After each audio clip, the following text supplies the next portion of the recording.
Bonjour. Now this week, guys, and I know I kind of say it every week, don't I? What a good week it is. This week, though, what I will say is it's one of those weeks that makes me realise how much I love this hobby. I don't know if I could. I was thinking of whether to say hobby or find another word because it's reading, isn't it? Every week, is reading books a hobby? I don't know. Anyway, let's put that to one side. Made me realise how much I'll tell you what it is. It's how much I love the medium of comic books. I got 20 comic books this week, and where I get them from, shout out to Paul at Comics and Fantasy in Hornchurch, Essex, alongside his cohort Alex, who were both trying to guess because they knew they'd obviously put the stuff out on the shelf, and they was taking bets on how many I was going to be buying, and they started at 15. I think they started at 50 or maybe a dozen. So we weren't far off, lads, was we? We had a good laugh as I was tentatively picking the next title off the shelf, and they was both like eagle-eyed watching me. So we had a lot of fun. Always have a lot of fun in there anyway, and talking to all the other guys and girls that get in there.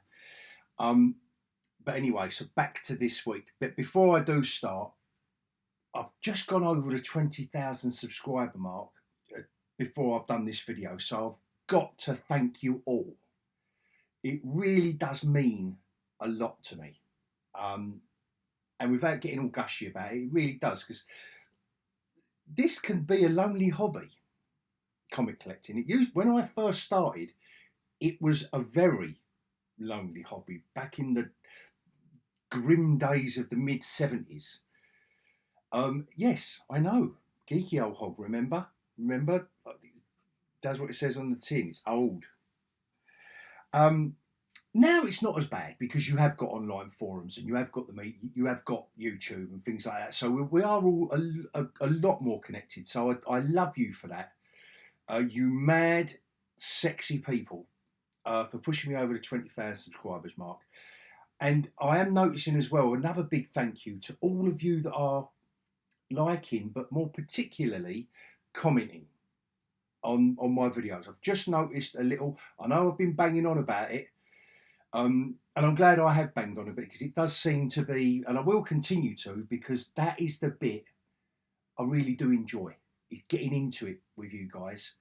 And maybe, like I say, if you've got recommendations for me, I'd love to hear from you. Like I say everywhere, I can't pick everything up. Well, there's 20 books and I did leave stuff on the shelf. So, there's obviously stuff I've missed or I'm half and half on, because literally, until I'm a YouTube millionaire, I can't buy every title. So let's get right into it. My 5 top books, and I've got 5 also rans. So I'm not going to waste everyone's time going through all 20 books that I've got, because a lot of them are ones I've done before. So yeah, but let's get into a lot of number ones this week as well. A lot of issue ones. And also I noticed the spread of genres. When you say to someone, like, you collect comic books, and it's that look, that glazed look that comes, and they think, oh, he reads about superheroes, Spider-Man and Superman, it's Captain America and Batman, whatever. It covered every genre this week: sci-fi, horror, superhero. What other genres are there? No, there probably wasn't a Western. There wasn't a Western comic, actually. But there was a story in that distillery book that I did last week. So comics cover all the genres and all the little bits in between. I'm going to start off with a classic. Number 1, J. Michael Straczynski, like, trying to hopefully reboot Captain America, and get him back into, where he should be. That's a decent start. Another number 1. Look, here we go. Whether you want to do Predator, Wolverine, like, that's sci-fi and superhero or sci-fi and mutant, but perhaps mutants are sci-fi. Who can tell? We're going to do a deep dive on that. Lovely artwork on both of those books. Jesus Seiss on the Captain America book, who did that Punisher run. I really do like his artwork, and it suits Captain America more than the Punisher, to be fair, because he has got a very clean, I think he's got a clean and precise art style. This one, now, I didn't know whether I was going to like this one or not, you know, guys. I just didn't know. I'm not a big Wonder Woman fan, but I've been getting into more DC books. Great artist, and obviously Sampere on this.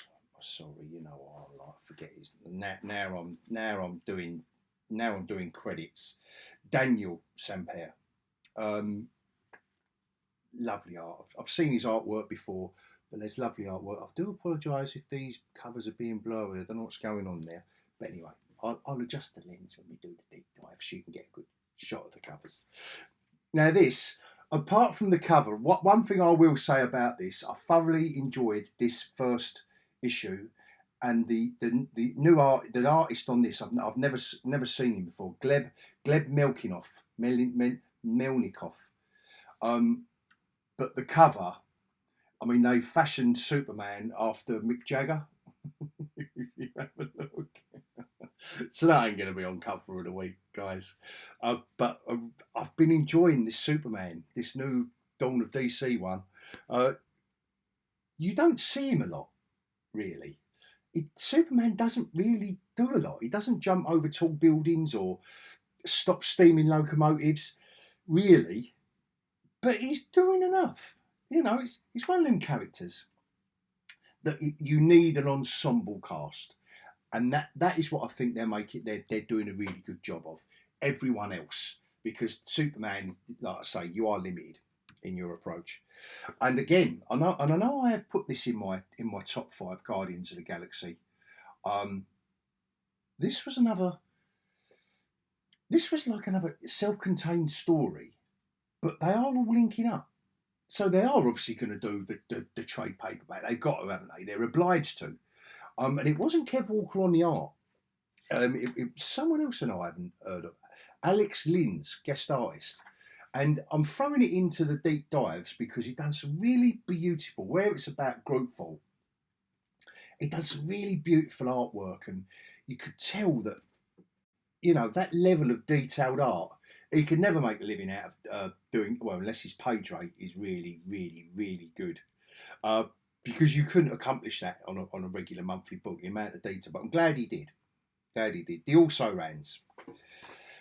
Ram V, who you may know from Detective Comics and other stuff. But for me, that's a peculiar little read. It will make a brilliant graphic novel. And it's not until more or less the last page that the penny drops on the horror to come. Yeah. But there's not much really. A kind of fresh European art style by Philip Andrade. I mean, I can probably just get a little bit in. Oh, you know what I'm like? No, there's too much glare on that. But anyway, I will when that gets going, I will probably do a deep dive on that, because I like that really European art style. He's probably South American from looking at his name. But anyway, doesn't matter where he's from. Great art. And obviously Ram V has done something completely different. And something else completely different is this Rumpus Room. AWA Comics, I always give these a chance. I wouldn't say I always pick up every AWA book. The Madness is another good one that Straczynski, who's on Captain America this month, is doing, and that's spot on for me. I've got to obviously mention Big Game, and it's like Paul said to me in the comic shop at Comics and Fantasy, and he said it's as though he just wants to do away with everything he's created in 20 years, and I agree with him. But in the meanwhile, it's a lot of fun. It's a lot of fun. For those of you who aren't hardcore into the comics, You know, you've got the likes of Kick-Ass, Hit Girl, and Eggsy from what was the name of the film called?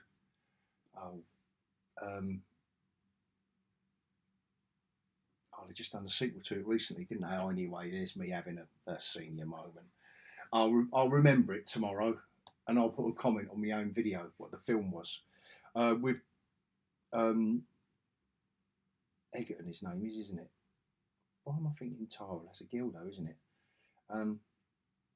Anyway, Eggsy from the and Colin Firth is the guy who he goes to anyway. It's going to annoy me. Really, I should edit this bit out, but I'm gonna soldier on. This was out this week, guys, and I've got to say, if you haven't bought, you know how I've been a Frank Miller fan from year dot, because I'm a big Daredevil fan, as you all know, and I've followed his work all the way through. Got the first Rolling book. I think I've got the absolute. Yeah, I've got the absolute edition down there. This don't bother. I'm getting this to fulfil, because I got the first issue and thought, and it was Philip Tan's artwork, and issue 2, and it was mad, all over the shop, beautifully mad. Issue 2, it didn't stop. Issue 3 didn't stop. Issue 4 is off the scale. And I like mental, but I've got to say at this point, unless you like beautiful artwork and disconnected beautiful pictures from the story, like it's words, it's the only way I can describe it, and I know this sounds weird, it's like it's just words and pictures, but they're not connected. It's really, yeah. So I've put that in as an also ran, but as a warning, really, because these are expensive books, black and white. I know it's got a glossy cover, black and white, $8. $7.99. It's a little bit too late, really, for Frank Miller. You know, if he'd have done that when he was red hot, and he could still be red hot. His artwork in there is pure Frank Miller. The guy who's just inked it, Henriquez, hasn't lost any of the essence. Daniel Henriquez hasn't lost any of the essence of Frank Miller's artwork, but it just doesn't make any sense. It just doesn't. And I'm trying. And the other one, I've done deep dives on this one before, but this, I absolutely adore this book.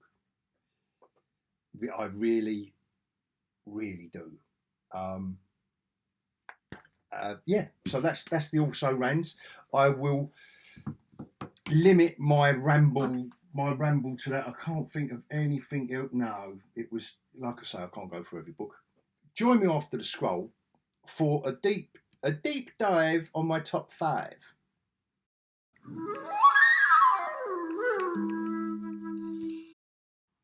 So straight into it with one of the big books of the week. We can't deny it. J. Michael Straczynski, who's written so much stuff for Marvel over the years, but you know, his name first come to prominence for me when it was Babylon 5 back in the day, the TV show. And we're straight into it. I love it. We're straight into it with an action scene with him on his motorbike, and he's fighting this robot dog with a villain inside, and etc.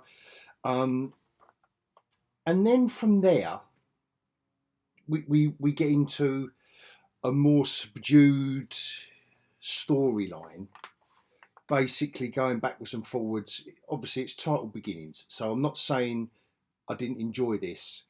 I would say that at $5.99 they maybe could have got on with this a bit quicker, but I think that's the only criticism I have of it. And Jesus Sizes artwork really does suit, like I said in the intro. I think it really suits. It just goes into a bit of Steve Rogers history, which a lot of it we know, but they're kind of doing a little soft reboot setup. of after his mum's died.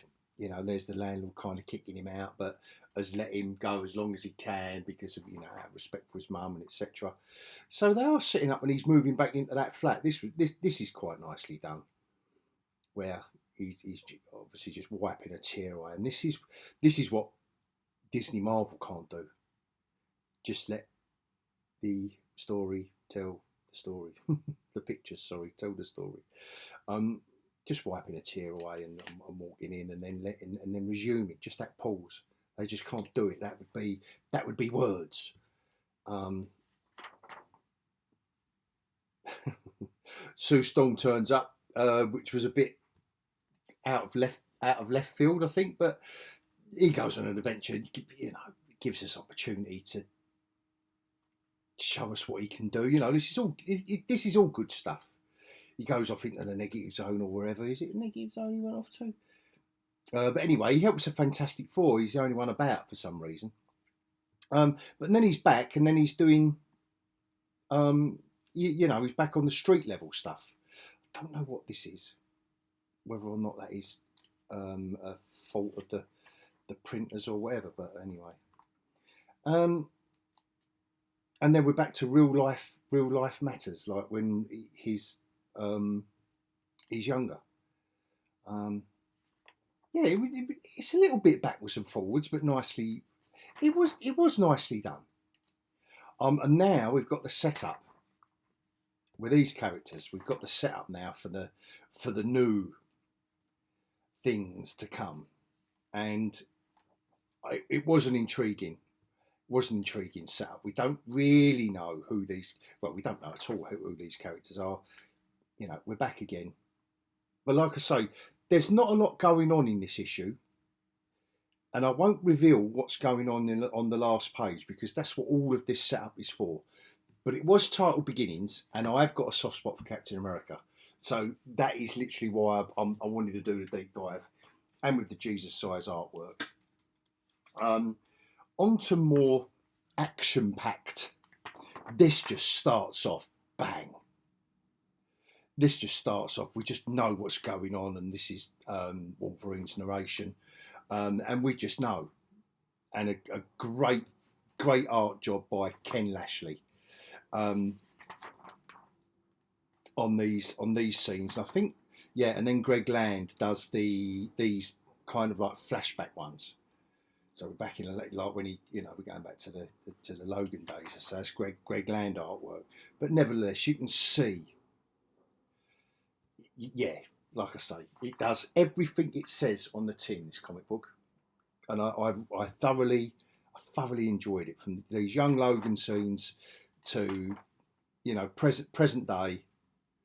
Yeah, it's great. It's just great. It's what you want. You don't want anything else in a Predator and Wolverine storyline. You know, if you was going to think what you could distill it down into, as far as you know, the perfect storyline. You know, this is getting on for it. This is all you want to see. You want to see the, you know, but this is the gore from, you know, they're comparing it to the skin, the fur trade, which is nice. It was just a nice little touch. You know, Logan going berserk, getting blasted, etc.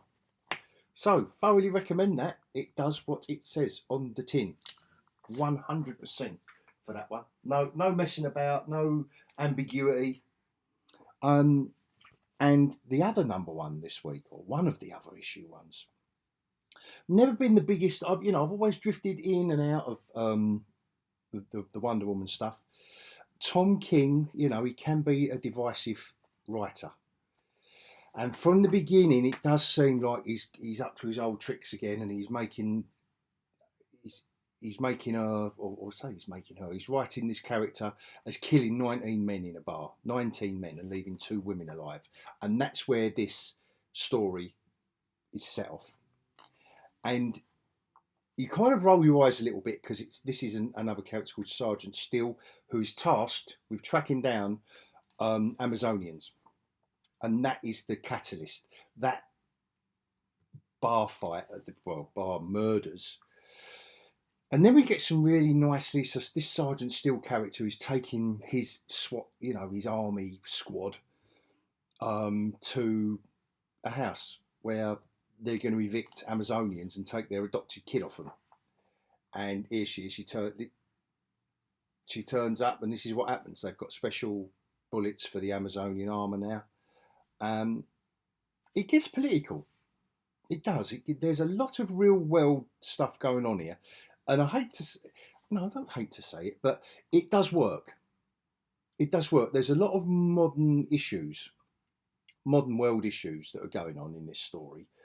And they've dressed it up as the Amazonians in America. So it's obviously a story about immigration in a way and integration, which I really enjoyed it. And this is a great character. This Sergeant Steele, I mean, I don't know if he's, what I'm like with DC. I've never seen this Sergeant Steele character before. And this scene was absolutely superbly from here. This panel, he's just talking to someone, and then we get the blurry before the sights. This was a really nice setup, and we know it's because we know what the title of the comic is. And what a great splash page. That's what you want. It was a beautiful build up to that, and a great art job as well. Nice, all this stuff, nice action scene, and a lovely setup. Let us talk. Got the lasso, love it, brilliant. And there's a big reveal at the end of this one, so I think you get the impression from there. Like I say, Sampere's artwork on that, beautiful, great cover as well. Great issue 1, great reboot again. Dawn of DC are doing it, and like with Superman, they've done it for me. They've dragged me back in to their to quite a few of their titles. Like I said before, I don't know what's quite going on there, but yeah, that isn't cover of the week. That for me, that just doesn't work. That's a bit of a joke of a Superman comic cover. But the artwork inside this guy's artwork is like a curious mixture of Jim Lee and Frank Miller. He's got a lovely light touch to his artwork, a little bit cartoony. And I'm surprised. I'm glad because I really do like this art style. But I'm surprised they've put a style like this on a Superman book. But then it does remind me, shots like this, panels like this, sorry, do remind me of who they had donkeys years ago. It's no good me mentioning it, is it, if I can't remember? But like I said, like you don't see a lot of Superman turn up. There's enough. There's 2 pages there of Superman doing his thing, and then we're back to the ensemble. We're back to Lois and Clark, and the story unravels. The story is unraveling from there. He's got to go into the files at Supercorps. Ed McGuinness. Some of this stuff reminds me of McGuinness when he done I don't know how long he was on Superman for. But anyway, and the story unravels from there. The additional characters are all good. They're all getting strengthened. He challenges her this week, this month, and it's like, these characters are all, LexCorp, and should we trust them? Should we not? So good. And this is the bit that kind of started. So this villain Chains is reminding me of Frank Miller. These bits, and particularly, I mean that is looking more like Frank Miller. But like I said, I'm not moaning about it because this proper romps along, and this they in the story they've basically unleashed this character who Lex buried in a stasis chamber decades ago. So that's the crux of it. But yeah, lovely art job that I really, really appreciated. And I appreciated the art job on this as well. An issue 6 of 6 individual stories. And like I say about this art style from Alex Linz, last month they went into groupful, so they've gone into an alternative dimension, or they're all dead, whatever way you want to look at it. And all our 6 main characters are just basically telling our stories, their regrets, so you've got scenes from the past, and then they're talking about what they did wrong, or what they perceived that they did wrong, or what they could have done better. And it's a nicely written, just a nicely written story. The artwork, these are the bits I love. Look, this is why I wanted to do the deep dive on this. And I know you might think, well, all right, he's just done tweaks for the panels, but this takes a lot of working out to make it work, to make it not jarring, and he doesn't overdo it. He doesn't overdo it at all. You know, this could be really jarring, but it's not. It just kind of flows. It makes you flow through the story, and like I say, doesn't overuse it. Different format here that he's chosen, and I just really enjoyed this Mantis, and because it's going back into how they perceive themselves as well. Like she's perceiving herself on stage singing. I thought that was quite funny. Like, oh, my turn, you know, it's her turn to tell her story. Because they've all gone to this part of Groot on this planet. So yeah, it was a nice end to this particular story arc, because they've gone into Grootful. You know, this galaxy spanning, you know, like I say, it was my fault, so they all kind of say that all at the same time. You know, they're all trying to take the blame for what's happened in the previous issue. And the only thing I will end on is the fact that it says "Into the Far Horizon." This is my only worry. Is this advert for Guardians 7, is that they're all dead, which yeah, because they went into Grootful. I just hope that this is a temporary halt to proceedings, and they're not replacing the character. You know, I just hope Marvel aren't doing what we all know Marvel do so well. But anyway, well, I'm sure we'll have an opportunity to discuss that. A decent cover to kick off cover of the week, as always. Therefore, the Venomverse, the guy all in Hookley, is it? I should know his name by now, shouldn't I? Whoever done that, if it isn't him, I do apologise. Another beautiful cover. And then we've got a Captain. I don't know if the Captain America one should be in the running, to be fair.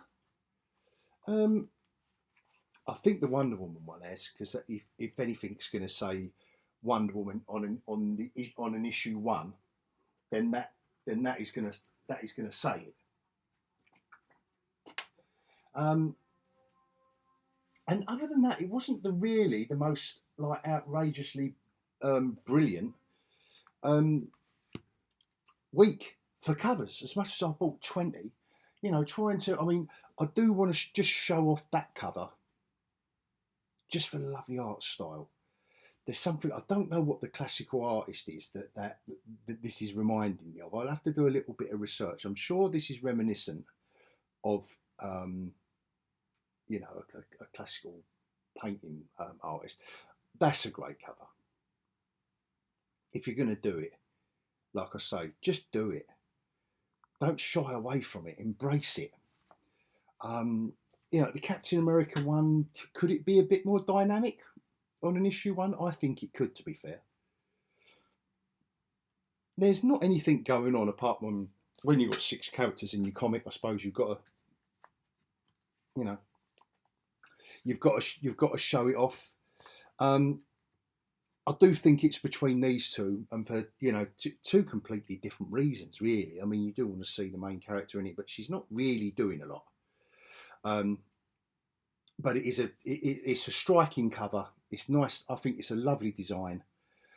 But I think if you only had enough pocket money for one comic, this would be the one I'd buy, without a doubt. So that is cover of the week. And sorry if I've gone over the allotted time. I do try to keep them within half hour, but I don't know if I've gone over this week, guys. So I do apologise. There was tons to talk about. So until next week, I will bid you all adios.